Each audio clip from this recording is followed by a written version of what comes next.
Okay, it's day 144, and this is part two. In the news is this new guy named Felix Satyr. And I don't know if you remember this episode that I did on day 120, but I talked about these. Basically, it's a bunch of Russian FSB agents that were recruited by Mark Rich and other guys to do oil and gas deals and sell Russia by the pound. So Artemenko is a Ukrainian businessman, just another one of these guys. That just another setup. I think I said Weissman here. Weissman did the setup. Did Weissman dangle Ukrainian peace plan through Flynn and Artemenko? Right. So now this is kind of coming into coverage with Mueller. The whole idea is Artemenko gives an envelope to Cohen. Cohen gives the envelope to Flynn. Flynn supposedly talks to Trump.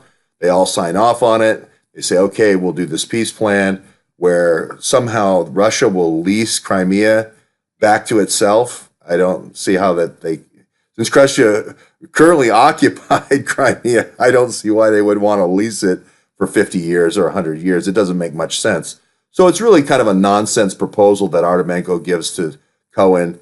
I'm sure Cohen may or may not have given it to Flynn, but it's all yet another sting operation for Trump. And obviously, there's no quid pro quo.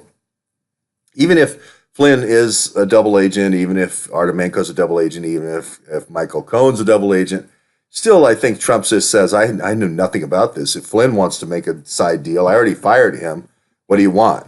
I don't know if that's the case or not. I've always had my doubts about Michael Cohen. I've had some doubts about Mike Flynn, and I'm willing to be proven wrong as I get more information. The reason why I like this, though, is this American intelligence network is starting to cover this story and kind of come toward this story.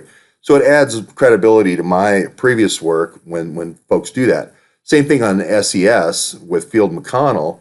I kind of took the technical angle with the federal bridge, and they're going to do a piece about Obama's executive order for Obama's army or whatever for these 8,000 SES folks, which I had covered talking about it as a follow-on to PDD 62, Presidential Decision Directive 62, that Bill Clinton signed. It's just another way of basically unionizing Washington, D.C.